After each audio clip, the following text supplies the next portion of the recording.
My name is Tyler Bublitz, and welcome back to the fourth Sunday in Lent for the week of March 15th, 2026. I'm excited to have you here.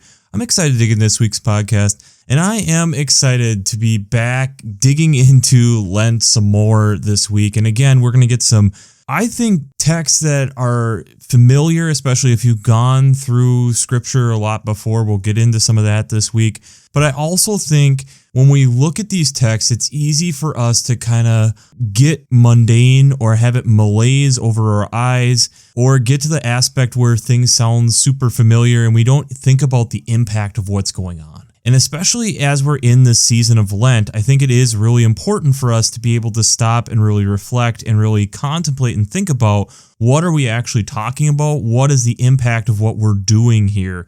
Because in all of that, that directly impacts how we really should be thinking about and interpreting and contemplating these Bible stories and how it impacts our faith directly. And I think it can also then impact how we think about science, how we utilize science in a productive way as well. And I think this week we're really going to have that kind of come a little bit head on, especially as with the text that we're getting into, with what we'll be talking about. I'm really excited about it. But before we do that, we need to look back to last week's question, which was, who or what is an indicator species to you in your community?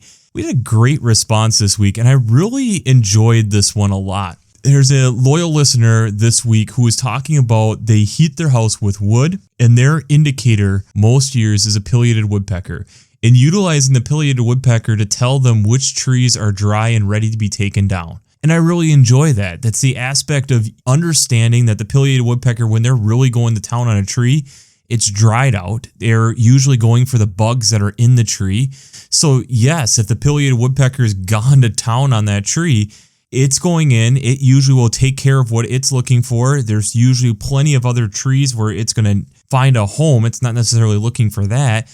But if you're like, oh, then this is a tree that's dry, it's ready for firewood, that is a perfect example. And I think it's one of these things too, it reiterates within our own lives. The more that we connect with nature, the more that we can learn from nature, the more we can actually understand when to be doing different things. And I think this is a perfect example of that.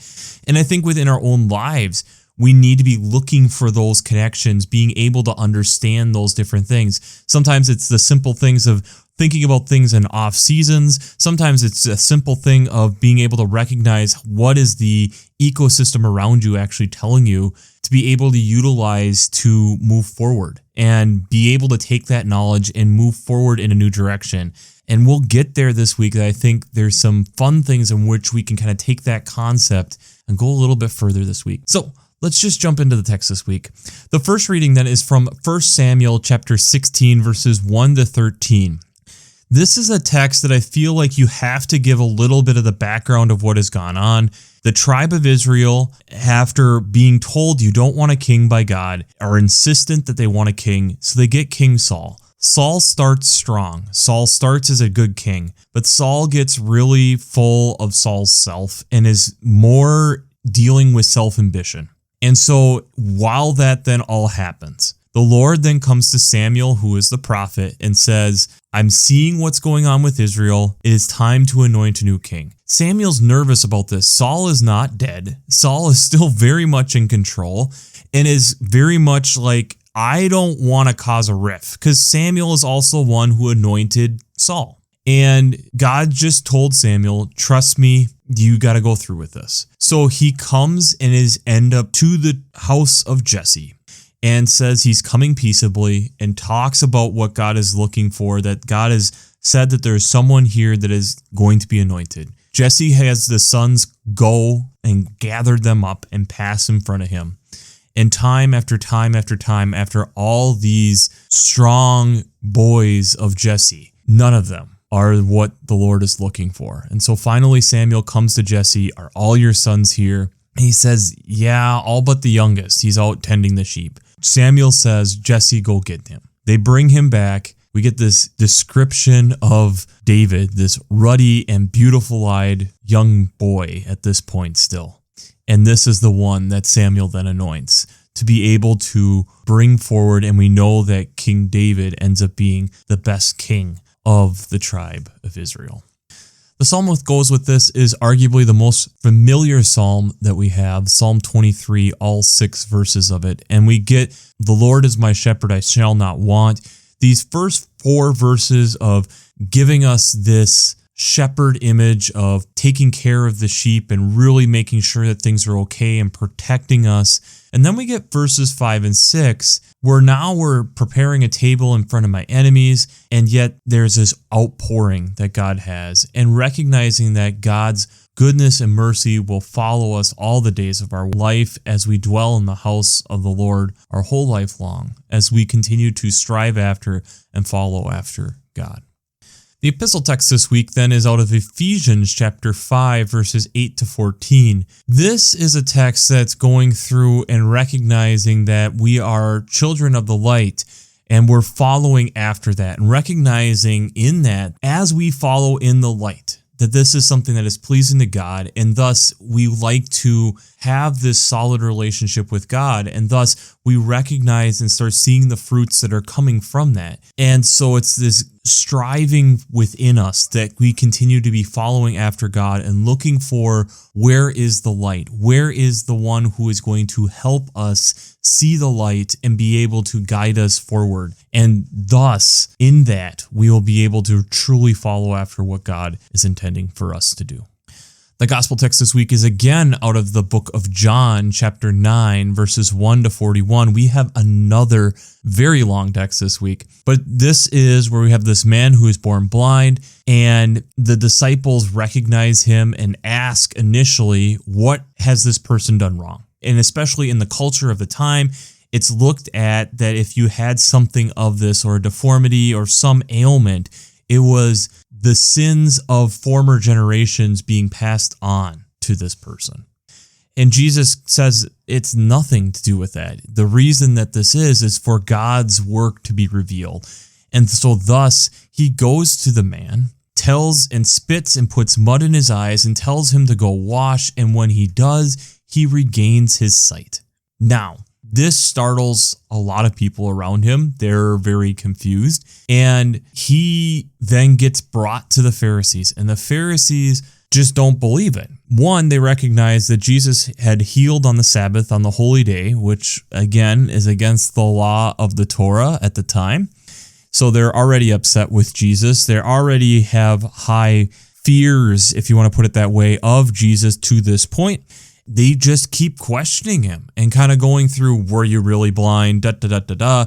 He's stating, no, this is what happened. I put mud on my eyes. He told me to go wash. I went and did it. I regained my sight. They bring in his parents. They're afraid of what could potentially happen because, again, the Jews and the Pharisees and how things are going at that time, there's high stakes. So they are just, I don't know what went on. Our son was blind, but I don't have any description on what happened. They bring back in the man again. He tells the same story and just is telling them that no, that my eyes have been opened. And Jesus finally comes and talks to him about this after all of this. And he comes to believe and worships him and recognizes that there wasn't judgment in anything of what Jesus did. It was this recognition on there was something that was wrong. And so thus this is what Jesus went and did and helped heal him. Meanwhile, the Pharisees kept trying to find all these loopholes and different aspects of how this wasn't justified. And yet it was. They didn't want to admit in this aspect of what Jesus was doing because it was a threatening of power to the Pharisees themselves. Instead of seeing the miracle of what was happening, they saw the threat of what was potentially coming if this was going on.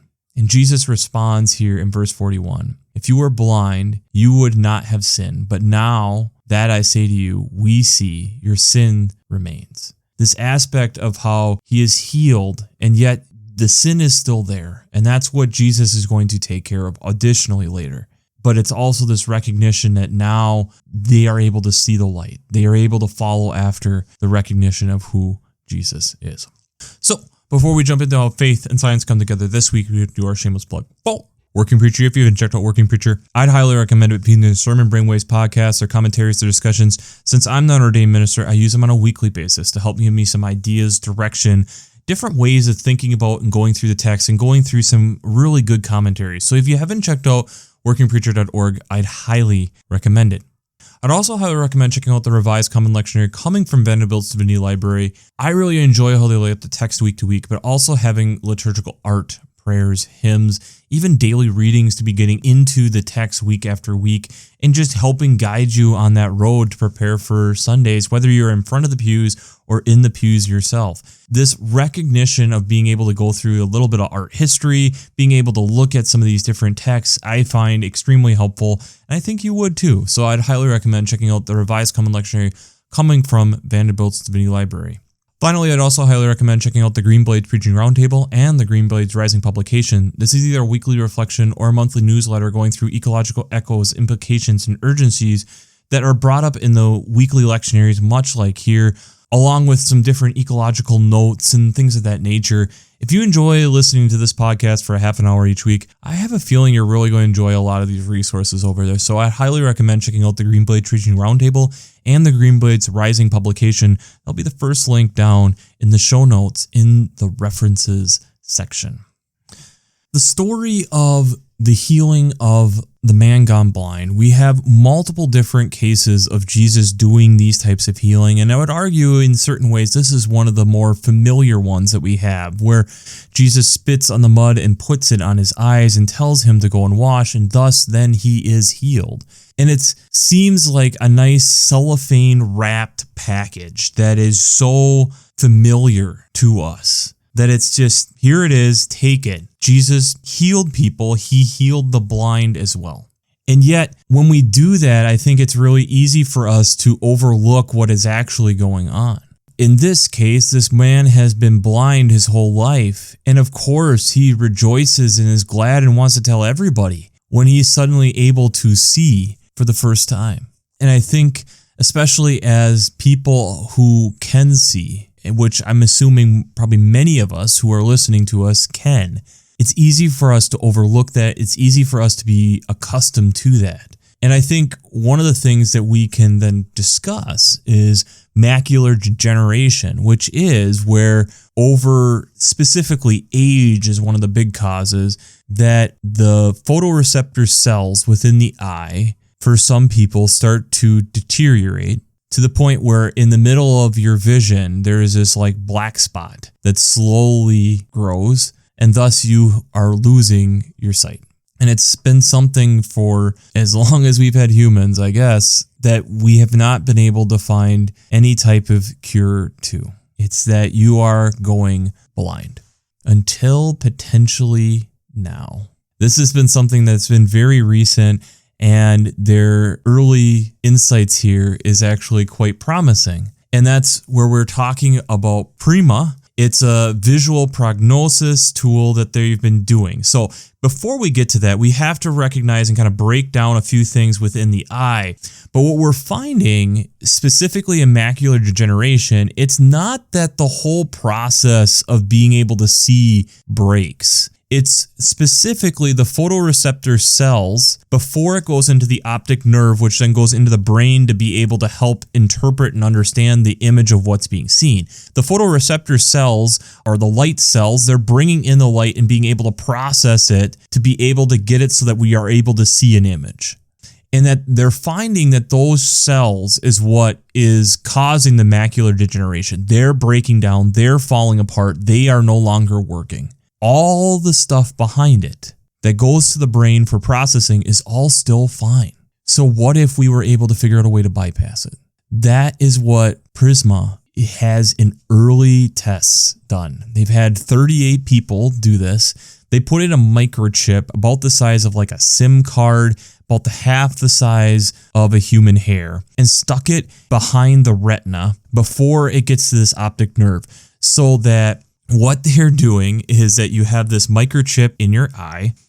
They are then wearing a special pair of glasses that has a camera going out, and then it's shooting infrared light into the eye to be able to power the chip so that it can then process and wirelessly get that image to be able to start to see. Now, as you can imagine, for people who haven't seen in decades, this is pretty amazing. And I will tell you, when I saw the demo of what they were interpreting that you would see. The first thing that I thought is, well, that looks pretty pixelated. It's not a super high resolution image at this point. But it was also this recognition for me when I'm looking at that is, boy, does that sound like a Pharisee. Instead of recognizing the miracle of what was going on and the amazing thing that we're able to wirelessly transmit an image into the eye to get so that the brain is able to process it, and that they are going from something that has disappeared for them to be able to start to see again, is a miracle in and of itself. It is a huge accomplishment within science. And sure, we can work on things, and we've talked about it. The hardest thing within, as we got back even a few weeks back, going from nothing to something, an object in motion stays in motion, an object at rest stays at rest, typically, to get something at rest to movement, and in this case, getting something from not seeing to seeing is a huge accomplishment. This recognition of that start, and thus we'd be able to, through, okay, now that worked, let's continue to work on the camera technology, let's continue to work on the infrared technology, let's continue to work on the chip technology to be able to get a higher resolution image for these people to be able to see. But what is it actually able to have them do? They're able to read again. They're able to at least start to see again. It's so easy for us to get caught up in these are the specifications that we believe that you have to have in order for us to believe, that we overlook what miracle it is. The Pharisees do this consistently with this man, trying to figure out all these things. Was he faking it, essentially, by bringing him in twice and his parents in to verify this? But then they also have to make the note, well, it's on the Sabbath, and so thus, Jesus was really breaking some rules here instead of recognizing the amazement of what is actually going on. And how many times within our own lives do we do that? Do we discredit because it doesn't fit a timetable or what I'm comfortable with or what I expect or what I think should happen? Well, news to us, it isn't about us. God has the plan. God is the one who is trying to steer our footsteps. And there's sometimes that God is going to do things in ways that we don't necessarily expect. I think, as I reflected and thought about this story, and especially what is this whole recognition of being able to see again, being able to let light in and be able to interpret it, how often we can do that within our own faith, that we shut it out for periods of time, or we say that God isn't in this part of my life for whatever reason. But when we recognize that we've done that and we actually let the light shine in, yeah, it's ugly, but it also helps reveal parts of ourselves that we need to deal with. The Pharisees, in certain ways, by also putting up these obstacles, are stating that there is parts of them that they don't want to evaluate. They don't want to really think about and consider because it might totally change how they look at themselves as Pharisees.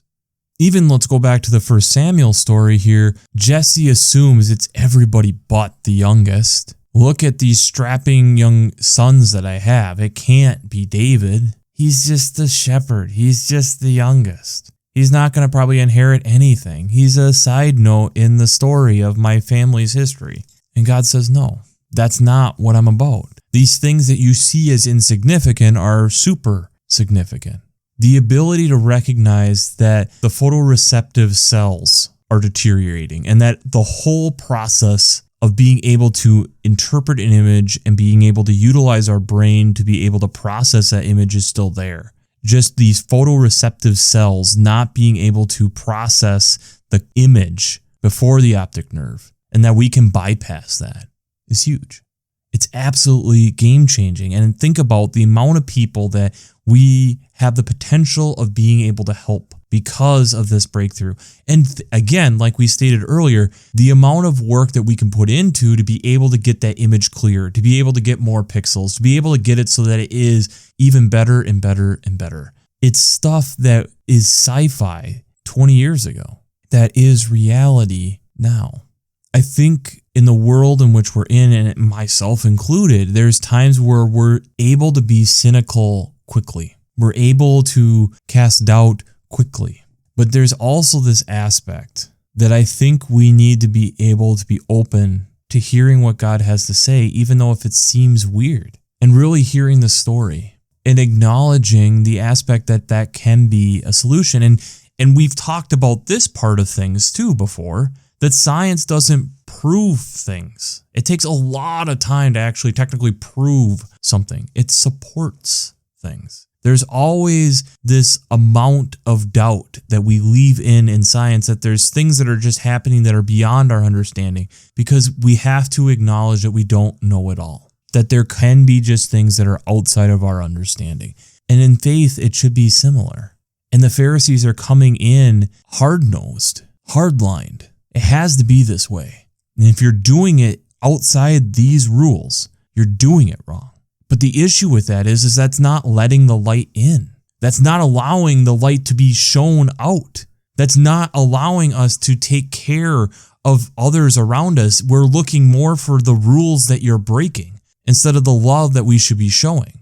Is that not the 23rd Psalm? That we have a shepherd who takes care of us, who looks out for us, leads us beside still waters, makes sure that we are fed abundantly, takes care of us, that we are able to then have that love being shown and cared and reflected out. It's easy for us to be cynical. It's hard for us to be consistently in the place of showing love and care. And it's so important. The Prisma visual project that's been working, and that yes, it's a small sample size, and yes, there are still more things that needs to happen. And yes, there's still improvements that need to happen. But being able to have where 84% of the patients are seeing improvement to the point where they are able to read and write is significant. And we should be taking that significance and holding it close to us and recognizing the miracle of what that is. Recognizing the amount of life that gives, bringing back life to them, and being able to have more independence in their life because of that. The miracle of what that is. And additionally, seeing that as faith lived out. Answers to prayers. God seeing God's people in need and helping them, being able to get to that place to help other people. That's amazing. So the question I have for you this week is, where do you need to be less cynical? Where do you need to be less cynical?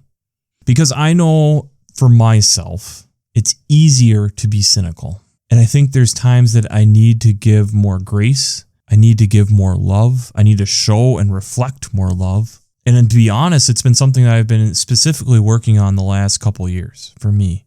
Because for me, there's healing that I'm trying to work on. There's times where I go to cynicism quickly in certain realms, and trying to get so that I'm not as quick to that. And there's a value to being cynical at times, but there is also recognizing that I can't live there. And the scary thing for me is I feel like there's a lot of places within our world where we're living there, and we're putting people against people, and in doing that, we miss these miracles.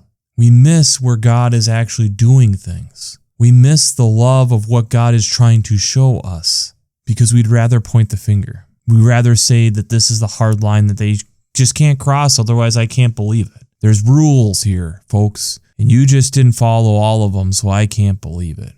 The more we get like that, especially spiritually, the further from God we actually get. The less we see the miracles of how God is working in and amongst people all around us consistently. The less we are able to truly hear the joy in people's voices as they are recognizing, I am able to see again. This is an answer to prayer. I'm so thankful for all the people who have put time and research and effort into this to help me be able to read again. Yes, it's not exactly the same as the man born blind in this case, but we're also turning the lights back on so that they are able to see more than they were before. And is that not something worth celebrating and acknowledging ourselves? And are we willing to do that same type of thing within our own faith walk and in our own lives? I think that's something we need to be trying to project. And honestly, I think it's something the world needs tremendously right now. Love breaks down walls that we didn't know were there. Being a critic builds those walls a lot faster than we recognize. There is value at times to being the cynic, but let's not build a house on cynicism. So, we'll wrap this up as we always do. I pray God blesses you through your faith and amazes you through science.